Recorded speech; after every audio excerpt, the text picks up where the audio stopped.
जय भीम। मैं हूं सुमित चौहान और आप देख रहे हैं the news week. Lights camera cast के इस एपिसोड में आज हम खालिद के शिवाजी मूवी पर बात करने वाले हैं, तो आइए शुरू करते हैं।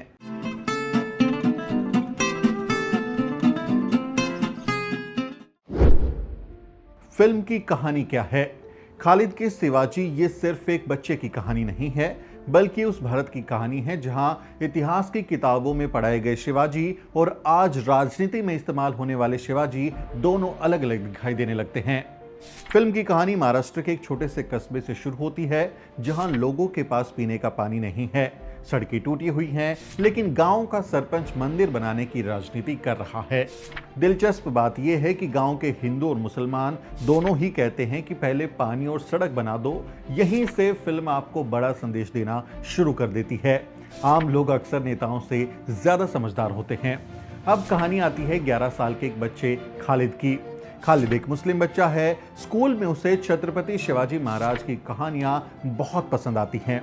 वो अफजल खान के खिलाफ शिवाजी की जीत सुनकर रोमांचित हो जाता है, लेकिन अगले ही दिन स्कूल के कुछ लड़के उसे चिढ़ाते हैं। एक लड़का कहता है कि अरे अफजल खान आ गया। यहीं से एक मासूम बच्चे के मन में पहली बार सवाल पैदा होता है, क्या मुसलमान होना गलत है? और यही सवाल पूरी फिल्म का सबसे बड़ा सवाल बन जाता है। फिल्म की सबसे बड़ी ताकत। इस फिल्म की सबसे बड़ी खूबी यह है कि ये कहीं भी भाषण नहीं देती, ये आपको लेक्चर नहीं सुनाती, बल्कि एक बच्चे की नजर से दिखाती है कि नफरत कैसे पैदा होती है। खालिद के घर में कोई कट्टर धार्मिक माहौल नहीं है। उसके माता पिता मेहनत मजदूरी करते हैं, दादी उसे प्यार करती है, सब कुछ सामान्य है। लेकिन स्कूल में बार बार अफजल खान कहकर बुलाए जाने के बाद वो पहली बार धर्म के बोझ को महसूस करता है। यानी बच्चा पैदा होते ही सांप्रदायिक नहीं होता, उसमें इस तरह की भावना नहीं होती, बल्कि उसे ऐसा बना दिया जाता है, उसे ऐसा बनाया जाता है। शिक्षक का किरदार। फिल्म में एक शिक्षक है सलवेसर, और शायद पूरी फिल्म के सबसे मजबूत किरदार यही हैं। वो बच्चों से कहते हैं, जिस समाज का इतिहास नहीं होता उसका वर्तमान भी नहीं होता। जब खालिद उनसे पूछता है क्या अफजल खान मुसलमान था, तो शिक्षक जवाब देते हैं, उससे क्या फर्क पड़ता है? यही फिल्म का सबसे बड़ा सवाल भी है, क्या सचमुच फर्क पड़ना चाहिए? शिवाजी महाराज को लेकर फिल्म क्या कहती है? यही वो हिस्सा है जिसने सबसे ज्यादा विवाद खड़ा किया। फिल्म बार बार कहती है कि शिवाजी केवल हिंदुओं के राजा नहीं थे, वे ऐसे शासक थे जिन्होंने धर्म से पहले इंसानियत को रखा, मुस्लिम सैनिकों और अधिकारियों को सम्मान दिया, मस्जिदों को नुकसान नहीं पहुंचाया, और उनकी लड़ाई किसी धर्म से नहीं बल्कि सत्ता और स्वराज्य की थी। फिल्म का एक बेहद असरदार संवाद है, असली राजा वो होता है जो धर्म से पहले इंसानियत को रखे। और जब खालिद कहता है काश हम उसी जमाने में पैदा होते, तो ये सिर्फ एक बच्चे का संवाद नहीं रह जाता, ये आज के समाज पर टिप्पणी बन जाता है। फिल्म क्यों विवादों में आई? अब बात करते हैं असली विवाद की। इस फिल्म को central board of film certification यानी सेंसर बोर्ड ने रिलीज की अनुमति दे दी थी।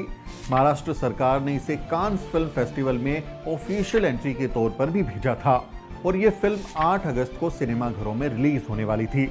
लेकिन कई हिंदुत्ववादी संगठनों ने विरोध शुरू कर दिया।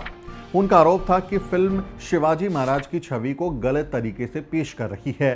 फिल्म के कुछ संवादों पर आपत्ति जताई गई, खासकर उन संवादों पर जिनमें कहा गया कि शिवाजी धर्म नहीं, इंसानियत और स्वराज की लड़ाई लड़ते थे। शिवाजी महाराज की सेना में बहुत से मुस्लिम सैनिक थे। शिवाजी महाराज ने किले में मुसलमानों के लिए मस्जिद बनाई थी। हिंदू संगठनों का विरोध इतना बड़ा कि रिलीज रोक दी गई, यानी सेंसर बोर्ड की मंजूरी होने के बावजूद फिल्म थिएटर तक नहीं पहुंच सकी। यही वजह है कि इस फिल्म का नाम पूरे महाराष्ट्र और पूरी दुनिया में चर्चा का विषय बन गया। लोगों ने सवाल पूछा कि इतनी प्यारी सी फिल्म जो इतना प्यार का, अमन का पैगाम देती है, उसे रिलीज क्यों नहीं होने दिया जा रहा? फिल्म कैसी बनी है? अगर आप सोच रहे हैं कि ये कोई भारी भरकम राजनीतिक फिल्म होगी, तो ऐसा बिल्कुल नहीं है। ये बहुत सरल भाषा में बनी फिल्म है। एक बच्चे की नज़र से वो दुनिया को देखने की कोशिश कर रहे हैं। इसमें बच्चों की मासूमियत है, हल्का फुल्का हास्य है, भावनाएं हैं, और सबसे बड़ी बात, कहीं भी जबरदस्ती का प्रोपेगेंडा नहीं लगता। फिल्म सिर्फ सवाल पूछती है, और जवाब दर्शकों पर ही छोड़ देती है। खालिद का किरदार निभाने वाले बच्चे क्रिश मोरे की एक्टिंग बहुत स्वाभाविक है, एकदम नेचुरल लगती है। और साथ में जो सुषमा देशपांडे हैं, उनके द्वारा निभाया गया दादी का किरदार दिल छू लेता है। और शिक्षक सलवे की भूमिका में कैलाश वाघमारे पूरी फिल्म को एक नैतिक आधार देते हैं। आपको ये फिल्म क्यों देखनी चाहिए? बाबा साहेब डॉक्टर अम्बेडकर कहते थे कि जो व्यक्ति अपना इतिहास नहीं जानता वो कभी इतिहास बना भी नहीं सकता। और अगर आप इतिहास में दिलचस्पी रखते हैं, अगर आप समझना चाहते हैं कि आज इतिहास की राजनीति कैसे की जाती है, अगर आप जानना चाहते हैं कि बच्चों के मन में नफरत कैसे बोई जाती है, और अगर आप सचमुच छत्रपति शिवाजी महाराज को केवल राजनीतिक नारों से नहीं बल्कि इंसानियत के नजरिए से समझना चाहते हैं, तो ये फिल्म जरूर देखनी चाहिए। ये फिल्म किसी धर्म के खिलाफ नहीं है, ये नफरत के खिलाफ है। ये फिल्म बताती है कि इतिहास को हथियार बनाकर समाज को बांटना कितना आसान है और उसे जोड़ना कितना मुश्किल है। फिल्म को कहां देखें? अगर आप ये फिल्म देखना चाहते हैं तो अच्छी बात यह है कि अब आप घर बैठे इसे देख सकते हैं। खालिद के शिवाजी फिलहाल YouTube और Apple TV पर उपलब्ध है। YouTube पर सिर्फ 50 रुपए में आप इसे रेंट कर सकते हैं और चाहे तो आप इसे खरीद भी सकते हैं। फिल्म भले ही थिएटर में मिस हो गई हो, लेकिन अब आपको ये मौका नहीं छोड़ना चाहिए। YouTube और Apple Play पर जाइए और इस मूवी को जरूर देखिए। जब हमारे आसपास हिंदू मुस्लिम के नाम पर इतना जहर बोया जा रहा हो, तो खालिद की शिवाजी फिल्म किसी मीठी आइसक्रीम जैसी लगती है जो आपको खुशी का एहसास कराती है। आप सबको ये फिल्म जरूर देखनी चाहिए। ये सिर्फ शिवाजी की कहानी नहीं है, ये खालिद की कहानी भी नहीं है, ये हमारे समय की कहानी है, जहां एक बच्चा सिर्फ अपना नाम और धर्म जानने की वजह से बदलने लगता है। और शायद यही इस फिल्म की सबसे बड़ी सफलता है। यह आपको किसी एक पक्ष में खड़ा नहीं करती, बल्कि आईना दिखाती है। फिल्म के कलाकार और मेकर्स की बात।